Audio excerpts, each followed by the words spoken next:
He is the rock star of public speaking. Ladies and gentlemen, Vusi Thembekwayo.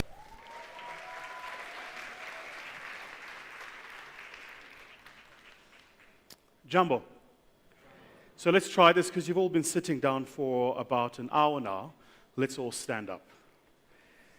Stand up, let's get a good stretch of our legs, touch the person next to you.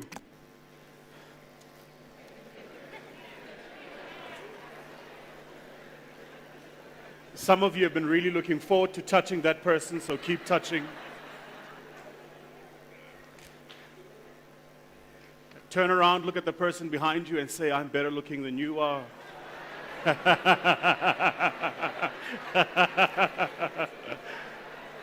All right, great. Let's sit down. So first, let me just say thank you very much for having invited me to your beautiful country. It's now my, I think, 9th or 11th time here in Kenya, and I was saying to the executive team at CBA that invited me that perhaps this time I get a second wife here, so I have an excuse to keep coming back. Now, I am Zulu, so we Zulus are allowed more than one wife. And for some of you ladies who want to put in an application, we'll have a pink box at the back. Just write your name with your ID number and your contact details. Good. I have exactly about what was supposed to be 60 minutes. I've cut it down to about 35, cognizant of time and the fact that you've been sitting for some time now. I have, in essence, 3 simple ideas I'd like to share with you.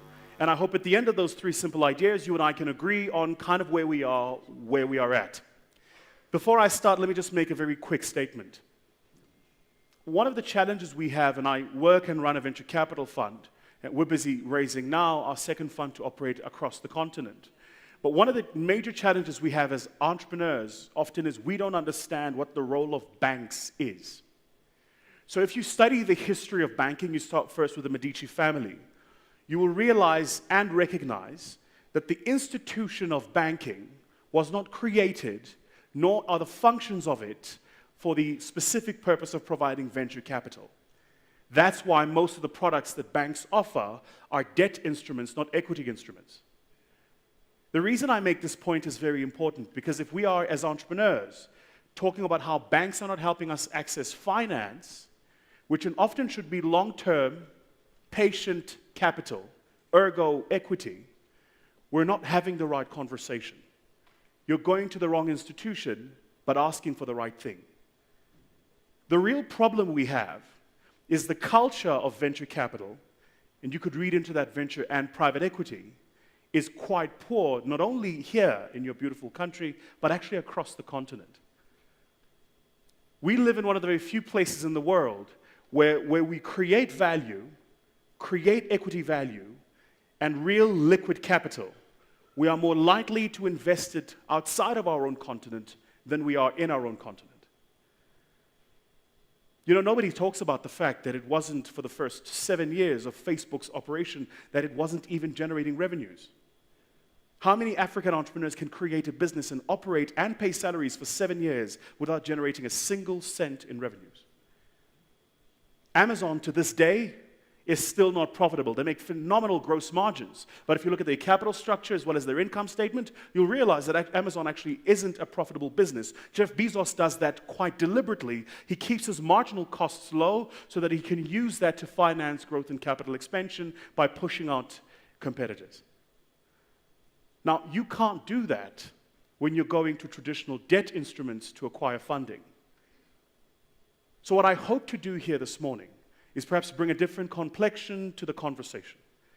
Talk not only about what is required and why it's required, but also how I think as entrepreneurs we should be mobilizing ourselves to speak a unified voice. My presentation is aptly entitled The Fundamentals of Modern Business. You see it behind me. What I'd like to do now, with your permission, is the clicker picking up? Let's try again.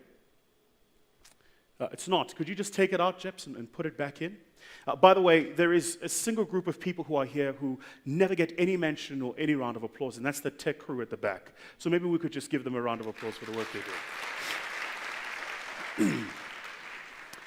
The graph on screen is quite a powerful graph, so I want to spend a moment on it and pause. What you're looking at is the history of recorded global GDP, what we know as the global domestic outputs of all economies in the world since the first century. Now, it's produced by the United Nations as well as The Economist. It uses purchasing power parity on currency as at par 1998. But effectively, what you see is something very interesting. The thick blue line is global GDP, economic output by all nations of the world. I want you to notice how from the 1st to the 17th century, the rate of GDP growth across the world was linear. You see that, right? You then notice in the 18th and then specifically 19th, but even more pronounced 20th century, there is a radical exponential increase in global economic output. I could spend an hour breaking down what this means, but in simple English, the world has never been wealthier than it is today. There has never been a better time to be an entrepreneur than it is today. The second graph I want you to notice is the lighter blue line. It looks teal. That speaks about global life expectancy. And notice how that graph too is quite linear and then begins to increase specifically around the 16th, 17th, 18th, and 19th century. In simple English, there has never been a better time to be a species called a human being on this little rock called Earth. Never. So for you and I who work and function as entrepreneurs, whose entire purpose for existing is the creation and extraction of value for the benefit of communities and societies, this is the best age to be alive. Have no doubt about that. Second graph I want to show you. This one is quite interesting. It breaks my heart each time I have to look at it, but it's also quite an interesting graph. What this shows you is a history of the world's largest 8 nations since the first year of recorded economic history. You'll notice how, contrary to popular belief, did you know, in the first century, the first year of our existence or recording of economic data on Earth, the largest economy actually was India, not China. That's a very interesting part of the narrative that people don't speak about, and the specific question to ask is, why India? And then, of course, what happened after that? India stayed the largest economy all the way to the first 1,000 years, and then the picture changed radically around the year 1600. Now, most of us here can't imagine a world without the United States, but I want you to remember that the United States is effectively a teenage country. It is born what? 1776. In the context of something like the Roman Empire, which was 4,000, 5,000, 6,000 years ago, the US is a teenager. The world's most powerful country today is a teenage institution. The question you and I must ask ourselves is, notice how the US 1776 gets created, jump to 1820, then 1870, it's the thick blue line, it becomes a preeminent player in global economics. The question really is why?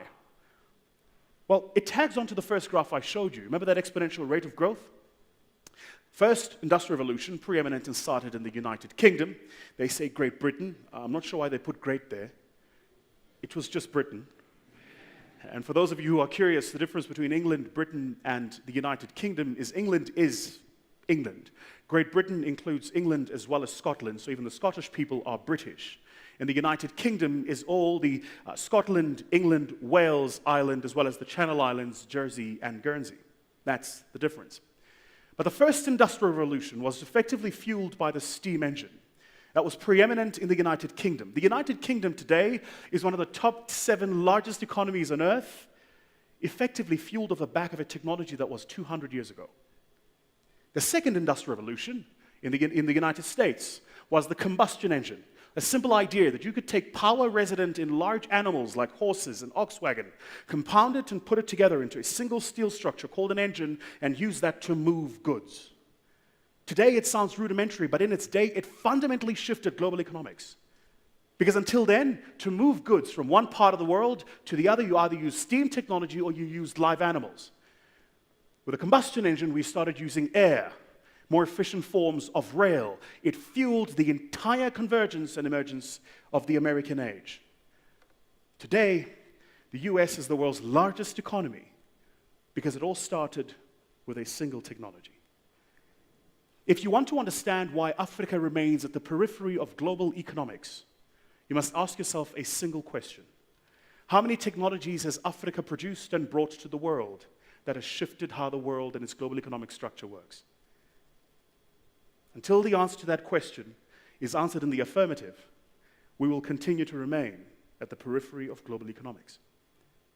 My view, by the way, and I live both in South Africa and in London. I spend a week every single month in London. Let me tell you, I absolutely hate European patronage for Africa. I hate it.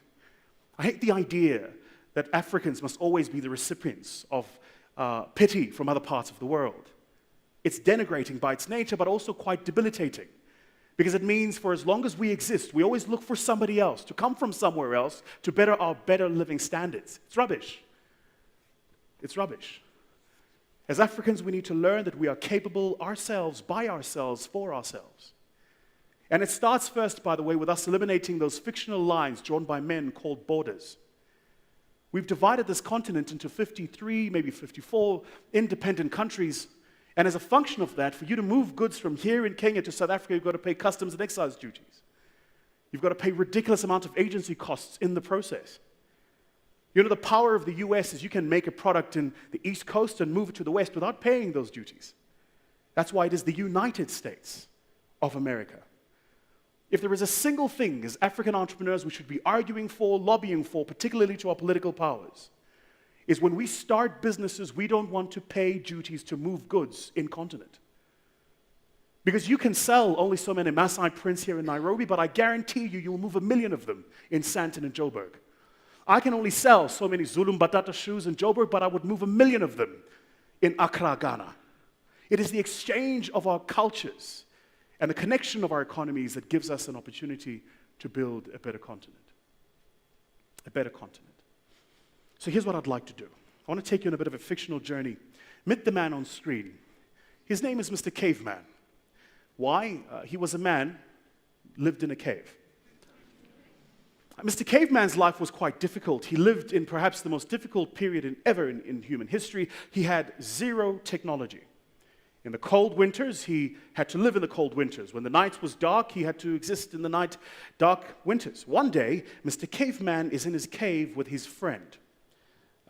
We'll call his friend Martin. Hi, Martin. Mr. Caveman and his friend Martin were in their cave because their wives, it was a Sunday, had given them downtime. Now, it happens in my country, I'm sure it does in yours, but my diary and my life is run by my wife. So she makes decisions and determinations about how much downtime I get and when. It's usually on a Sunday, and it's usually before about 2 to 3 hours. And it's time that I take and cherish. It's important time. I have a part of my home called the man cave, where only I, as the man, am allowed.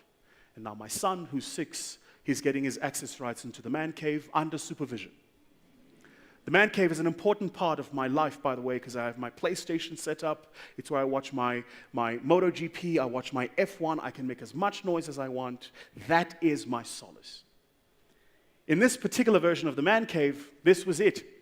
They were given time off by their lady partners, and they were sitting doing something arbitrary, the day's version then of the PSP or the PlayStation. They were knocking together some rocks and stones. It was interesting what happened. As they knocked together these rocks and stones, the rocks sparked. So Martin ran outside. He went and found some dry grass, put it together in a mound, and they put together some twigs and sticks. They kept knocking these rocks until, would you believe it, they discovered, as we have it today, fire. Now, why is this important? You know, we talk about technology, and all the research now being done globally is resting on a single logic. IT is not technology. IT is a manifestation of technology, ergo information technology. Technology is any time man invents or creates something that makes his material existence on earth better. The very first version of it was fire. Why? Because with fire, man could fight off much larger predators. He could warm up the cold winters. He could light up the dark nights. It changed his experience and existence on earth. Fast forward a couple of 100 years, we're now in this time called the medieval ages. And specifically before the medieval ages, for those of you who don't follow history, you wouldn't know, but specifically before the medieval ages, the idea of the nation state wasn't born. We existed in our tribal lands as tribes. You might be wondering, I am Zulu, so I can tell you now as a matter of fact that there are only 2 tribes in the entire African continent. Zulus and everybody else. We Zulus, by the way, are quite renowned for being tall, strong men, sturdy in our nature. We give guidance and direction, and we're radically attractive. Feast your eyes on Exhibit A. No, I'm joking. I'm kidding. But with the idea of the nation state, it meant that smaller tribes were being conquered by larger tribes, and larger tribes conquering even smaller tribes. They then created the very idea of nation state. You and I would know, because we're in business, that the only way to conquer a competitor is through conflict and war. You go to the market, you compete, and when you win, you conquer the competitor. It was exactly the same then. The problem was that for man to wage war, they had to be in a proximity, in a distance. They had to fight, seeing an enemy in a space that they could fight and see. If they had more soldiers and better tactics, they would compete and win. Somebody thought that problem was broken and invented, they did the gun. What did the gun do? It meant that you could fight off larger people, a larger tribe than you had. You could fire them and hurt them from a greater distance. But specifically with the introduction of the cannon, you could conquer lands with a fraction the army of your component. That second mode of technology fundamentally changed history. It changed the course of the world's history as we know it. Now let's fast forward to the first industrial revolution. Man is working in day-to-day functions. Maybe just to give you a sense, pre the first industrial revolution, we all existed in something called nodal functions of work. So simply said, row A would be a farm, and you would farm goods. Then you would take the goods and package them. And after packaging them, you would brand them. After branding them, you would distribute them. And after distributing them, you would sell them. You would do all of that. The first industrial revolution, somebody thought that that problem was broken. So they thought, why don't you farm, you package, you brand, you distribute, you sell, you collect, and you build the actual corporate structure. Because if we can create lines of functions and specialization, we can reduce the cost of doing business, and we can build more competitive businesses. And that, of course, was fueled by the discovery of electricity. We then moved to an era where man was traveling using ships. Somebody thought that problem was broken. Why does the ship have to sail through the elements? Why doesn't it sail rather above the elements? And invented was the principles of flight that we use in flying today. Anybody here have a private pilot's license? Anybody here fly? Yeah, the people who have the PPL will tell you that when you take your private pilot's license, you're taught that on the screen, what you would have is the windscreen of the car, but effectively the screen of whatever object you're flying. There are 2 strings on adjacent ends of a single rod that hangs in the middle. Those 2 strings are the very same principles of flight the Wright brothers invented all of those years ago, now 80-something years ago. And effectively what they tell you is if the 2 strings are up straight, it means you're flying and are at balance, and if the 2 strings ever tilt to either side, it means you're off balance. You get on a Boeing 747 or an A380, even today, if you go to the cockpit and look, you'll find those 2 strings. Hands up if you ever had a library card. Come on, don't be shy. Hands up. If you didn't, that explains why you're an entrepreneur. I had a library card, so this is how the model worked. If I wanted to get a book, I got in a taxi. In my country, you have a taxi. Here you have bodabodas. But I got in a taxi, went into the taxi, would catch another taxi, then a second taxi. Then I would walk about 4 or 5 kilometers to get to the town library. I'd go to the librarian, who was, by the way, a genius of indexing systems. She knew what shelf, what book, next to which author. I would ask her for the shelf and the book. She'd tell me, go to that shelf, next to that author, you'll find the book that you're looking for. I'd then go and take the book. She'd give it to me for a week. The exchange was I gave her my card, she would stamp it, and she'd keep a record. She'd give me the book for the week, and I'd go home and use the book. Now, for those of you who've ever been to a library, hands up if you have ever been to an empty library. A library that was so busy, there was no books in it. Yeah. You know what that tells you? That they were inefficient. What's the very first rule of running any business with assets? That your inventory should always be 0. You should always try and push inventory to 0. So if there are books in the library, it means there is knowledge sitting that nobody's using. Well, somebody thought that problem was broken, so what did they do? They took the knowledge, put it online, and made it available for everybody all the time. I'm speaking here today. If I say something you don't quite agree with, you go on your phone and you check on the internet whether or not what I'm saying is true. The knowledge is no longer sitting in a central place, it's sitting everywhere all the time. We make a mistake about the internet. I want to spend a moment on this. You know, people think the internet is a technology, but an interesting paper published, by the way, by Institute Business School, and they talk about the internet not as a technology, but as a catalyst, and I think they're quite right. So they say, for something to be a technology, it must pass 3 laws. The first is somebody must create it. Second, somebody must own it, and third, it must sit resident somewhere. Would anybody here like to tell us who created the internet? There's a lot of argument and a lot of literature. Was it the United States Paramilitary Service? Was it those academics at MIT? Was it Steve Bernstein? Was it? But was it? Because the argument in what's coming out today is he built an iteration of what later became the internet. In truth, the internet has been an iteration of an iteration of an iteration of so many technologies that nobody owns the proprietary knowledge upon which it's built. In essence, nobody owns the internet. Nobody created it. The very idea of what the internet is, just think about it logically. I have a website, the wireframe built by a crew in Cape Town, the user interface built by a crew in Sri Lanka. I'm speaking here in Kenya, which means somebody in Kenya went into my website and found my information. Tomorrow, when I leave from Kenya, I'll go to London. Somebody in London went and found my information. I'm in South Africa. When I domicile a transaction, it's coming out of Mauritius. So would somebody tell me, anytime I do a business deal, where is the business deal done?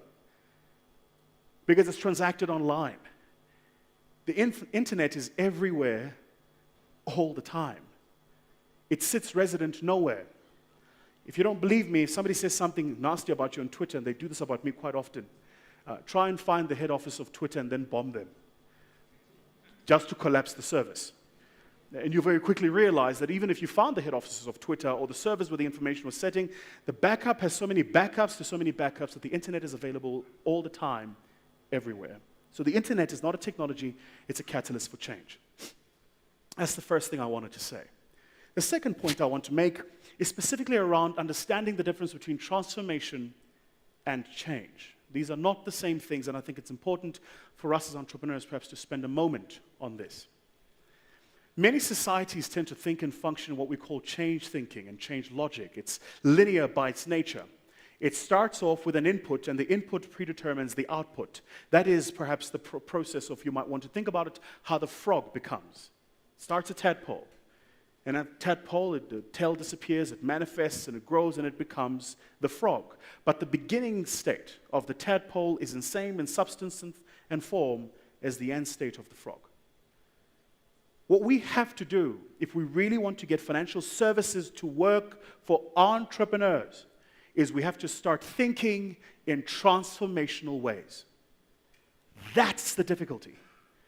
When I studied corporate finance, I was taught a particular way of thinking. That there is a certain set of information you glean from an income statement. The importance of the cash flow. Understanding capital structure and the balance sheet. But of all of the technologies I pre-mentioned to you, do you think the Wright brothers had a capital structure and a balance sheet when they invented the principles of flight that fuels global aeronauticals today? I doubt it. Let's assume it was Tim Bernstein that created the internet. You think he had a capital structure and a balance sheet that fueled the invention of the internet as a technology? Yeah, I doubt that. Here is what is perhaps the greatest disconnect. And this is why CBA paid me before I came here.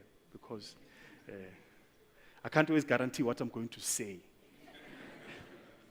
Here is perhaps the greatest disconnect. Cast your mind back to that graph I showed you that spoke about global GDP. You remember that graph? Yeah. Did you know that our current modern version of capital structure and corporate finance, what we have as venture capital and private equity, wasn't in Europe until the 1800s? So just to be clear, Europe had 1,000 years of recorded economic history and data before it built its model of corporate finance and private equity. Yet here we are in Africa, with Ghana being the first liberated nation after colonization, only 60 years old the other day, and we're using financial instruments that were found fit for a continent more developed than ours, close on 1,000 years after that continent had come into its own economic prowess.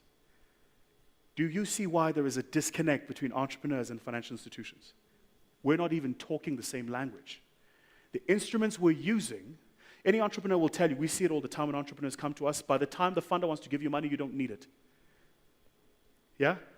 By the time they want to give you access to finance, you don't need it. yourself generating access to finance. So the only reason you might take that capital is because you don't want to run a lazy balance sheet. A quick point to the bankers, and by the way, for the entrepreneurs who want to know who the bankers are, find anyone here in a suit and tie. That's the banker. That's why I'm not wearing a tie. I'm repented. Ladies and gentlemen, please allow me to introduce the world's most attractive woman ever, Serena Williams. Now, I can say this even though we're streaming it because my wife knows how I feel about Serena Williams. I can also confirm to you that my wife has given me a celebrity pass when it comes to Serena Williams. My wife knows very well that if I ever meet Serena Williams, I am not going home. I am very happy to be Serena Williams' anything. There's a South African friend of mine, is a designer called Tula Cindy, and Serena Williams was in South Africa about 2-3 years ago, and he got to dress her. Now, Tula is what you might say of the other brigade. So he didn't quite appreciate the asset infrastructure upon which Serena's body is so beautifully constructed. So I kept asking, I said, is the balance sheet balancing? He says, I don't know what you're talking about. I'm like, oh man! Serena Williams is beautiful. She's absolutely stunning. You know, Serena Williams is the most dominating female tennis player of all time. If you play a game of tennis with Serena Williams, she will serve a ball in your direction at an average of about 147 kilometers per hour. So that's, you'd be at the other end doing this, and all you'd hear is, and you'd still be waiting for the ball to come in your direction. She is phenomenal. She's attractive to watch, even more so when she's sweaty. I don't mean to take this too far, but I would lick Serena Williams' sweat off. I'm like, Serena, you don't need a towel. Just call me. Call Vusi, please. I will be your towel. I hope she's watching this. But let's talk about why Serena Williams is the most dominating female tennis player of all time. This is the layout of a tennis court. It's looked like this for now 890 years of modern tennis history. It hasn't changed in 890 years of modern tennis history. 1981, the WTA, World Tennis Association, published a rule change. And the rule change went something like this. The golden oldies in the room would remember. It used to hold in tennis that as you serve a ball, you had to keep one foot on the ground. They said now you could serve and lift both feet. It was such a shattering announcement that they published it on the sports section of the Wall Street Journal. Unbelievable. How do you deal with this kind of change? So why is Serena Williams the most dominating female tennis player of all time? She has done her 10,000 hours a couple of thousand times over in a sport that hasn't changed the set of rules in close on 1,000 years. Do you get it? I wonder if Serena Williams would still be as powerful, though, if the tennis ball was a cricket ball. If the tennis racket was a baseball bat. What would happen if we took the tennis court and made it circle rather than rectangular? What about having 2 umpires rather than 1? What would happen if we removed the turf and made it tarmac? Would she still be the most dominating female tennis player alive today? Who's the best soccer player of our generation? Cristiano Ronaldo. If he was black, he'd be Zulu. Of course. Lionel Messi would be Kikuyu, but Cristiano would be Zulu. No question. There's no question. How are we even arguing about this? Why is Cristiano the best of his generation? Simple. He's done his 10,000 hours a couple of times over. But I wonder, would Cristiano still be as good as he is if the soccer ball was the weight as well as the texture of the basketball?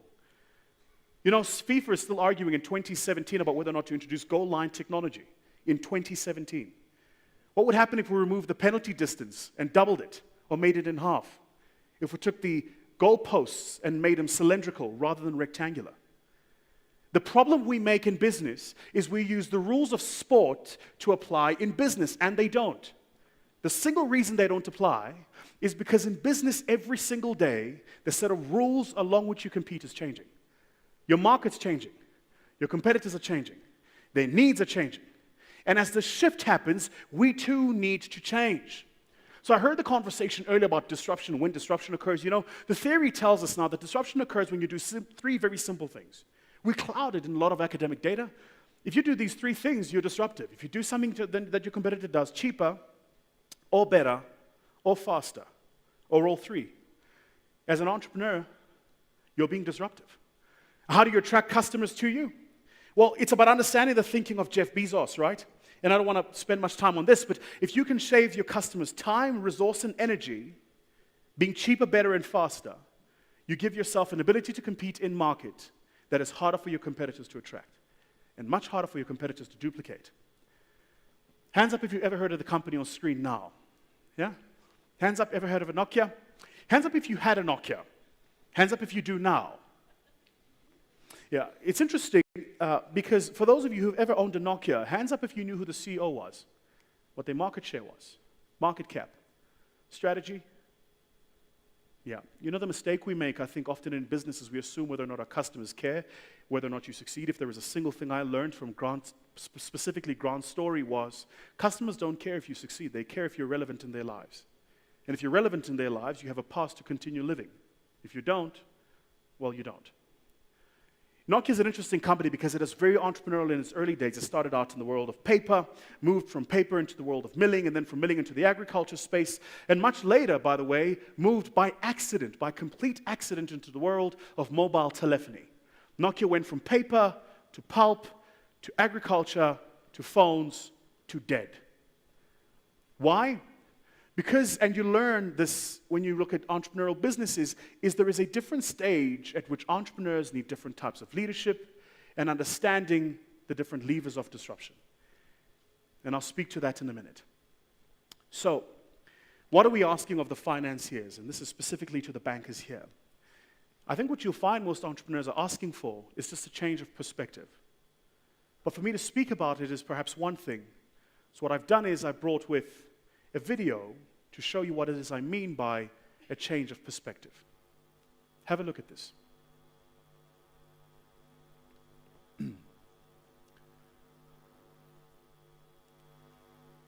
Sorry guys, could you press play? Just press play. How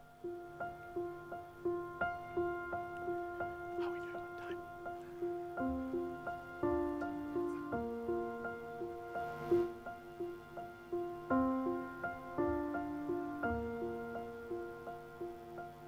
You're about to meet Michael. He lives fast as a self-made millionaire. You didn't have to dress up. It's all right. You're going to photograph Michael. He's actually saved somebody's life. Michael is an ex-inmate. He's a commercial fisherman. Michael claims to be psychic. Nice to meet you.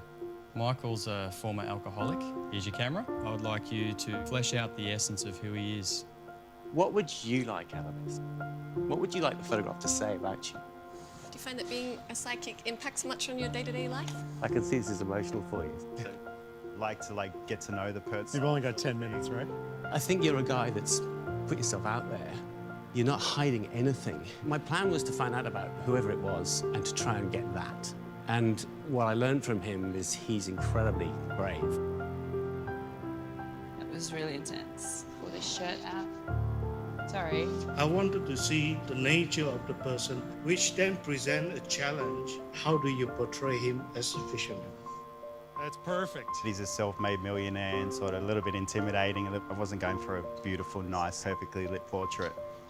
I just want to try bring out something of who you are. I think that you just treat people like the everyday people, like everybody is. Pleasure. Thank Thank you you so much. Well, I hope I've got that guy's bravery on film. So it was a very intimidating environment. I like the empty chair next to it too. Like, is this a totally different person?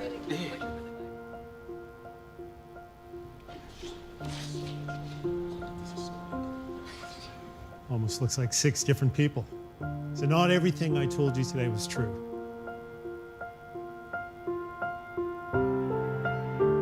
I'm not a fisherman. I am not an alcoholic. The GFC hit me hard, but I've never been a millionaire. Never been in prison. I am a Bondi lifesaver, but the story we talked about never did happen. Not psychic.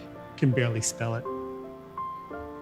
Before I knew there were different characters in each, I thought, that's really strange. These don't look like portraits of the character I thought you were. You've always got your own preconceptions and you've got your ideas. It pushed me into a position and a space that I wouldn't normally be in. You have to dig a lot deeper. It means you've got to be, I think, a lot more creative to work out how you're going to play things.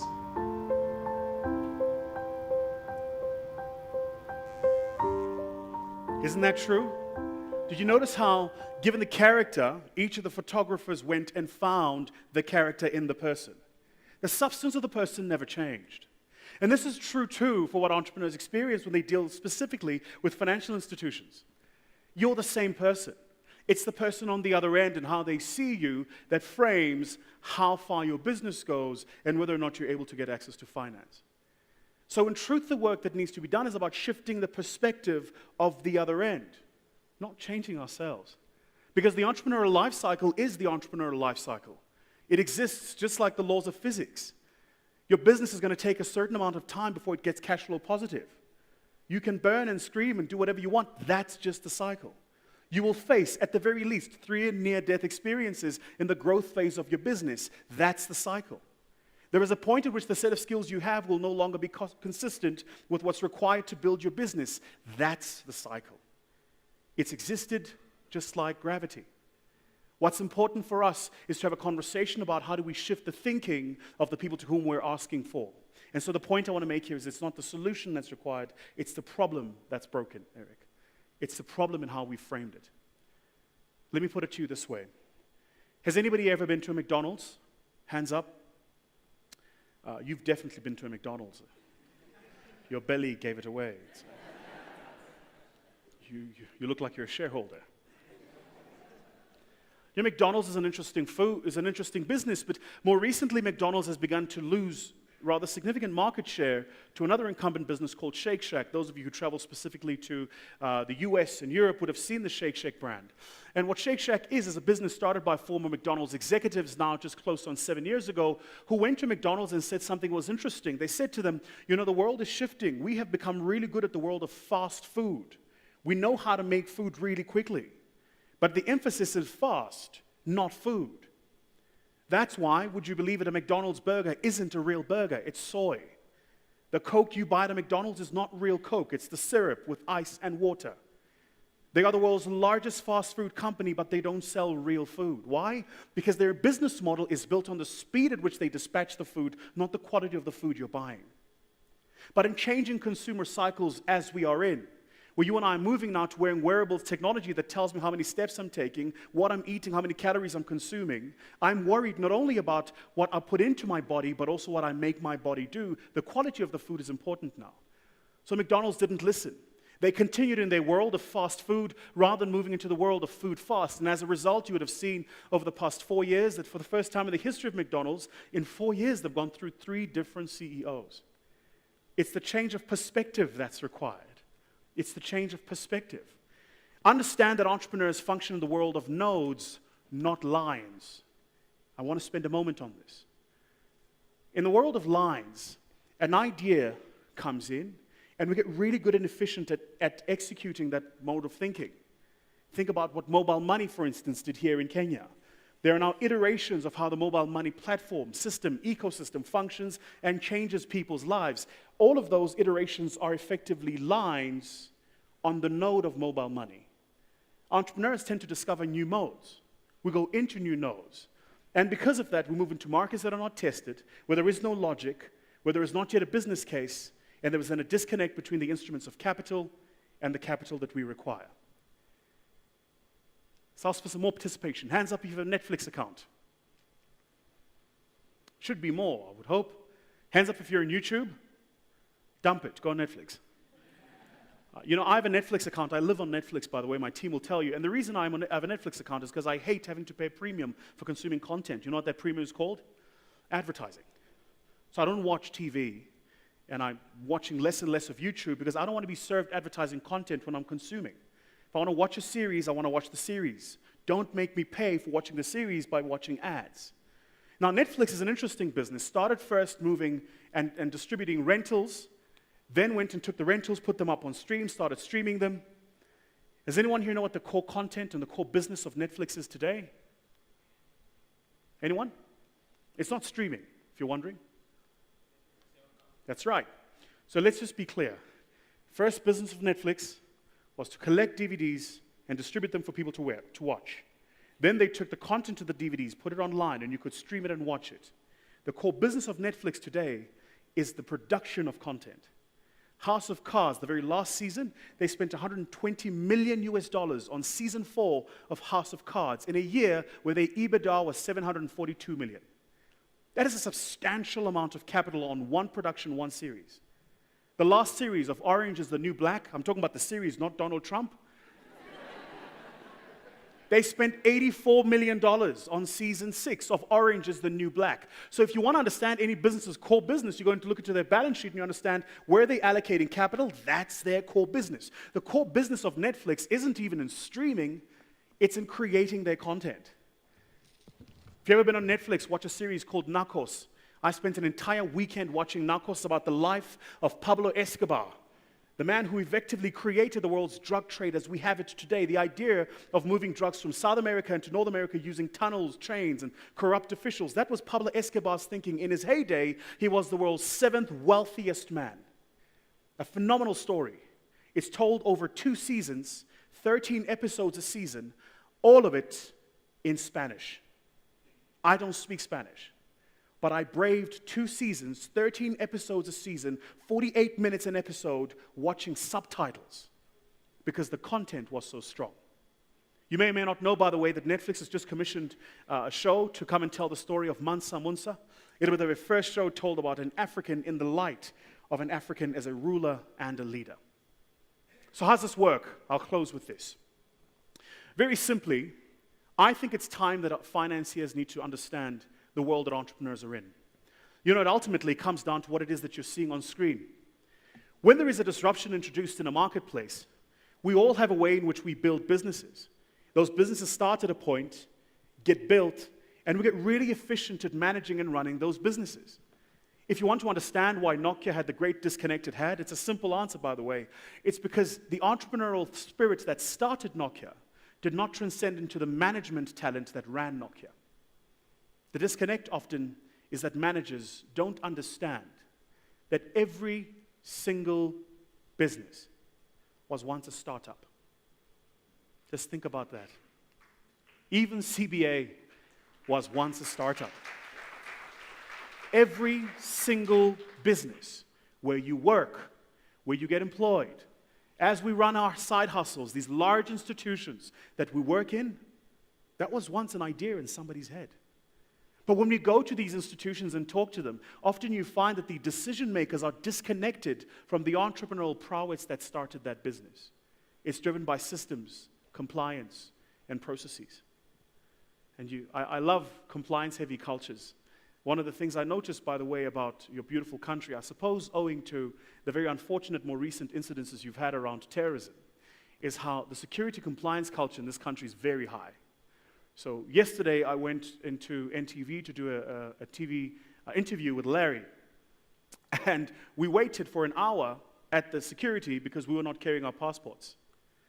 Now, probably doing it for a good reason, but there is a point at which compliance just becomes counterproductive. Because if it was a live show, we would have missed it completely. I would have flown thousands of kilometers, 4 hours on air, to get here, to be on his show, and somebody would have stopped me because we were not carrying a passport. Now, there were probably very genuine reasons why we were not told we needed a passport, and very good reasons why he needed a passport. Just like there are good reasons why banks are asking you to put together a set of complex financial projections, when in truth, you don't even know what the retail price of your product is going to be. The management prowess that builds the business gets it to a point where it matures. When it matures, it must make a single decision. We keep continuing what we do, the habitual pursuit. It may take time, but eventually we will die. This is the law of history. Study what happened with the Medici family who created the institution of banking as we know it. It will happen. Or, and this is the one that happens more often, hire very well-trained finance people, process engineers, bring them in and ask them to make the business more efficient, cut costs, reduce the marginal cost per commodity, and we become more competitive. Yes, in the old world, you become a McDonald's that sells more burgers cheaper. They're still unhealthy. And I'd like to think this is what perhaps the entrepreneurs have been trying to say, it's time for a new conversation. It's time for a fundamental rethink about how you're assessing us and the data and the information we keep and how you're building products to answer the needs that we have. And that is about getting into the space of innovation. It requires bravery, a lot of courage, internal conflict within those organizations. But done and done correctly, it transforms ecosystems. I'm humbled that you've invited me here, and I look forward to spending some time with you after this. I'll call Larry back on stage, but I hope you found value in the ideas and thoughts that I've shared now over the past 35 minutes. Thank you very much.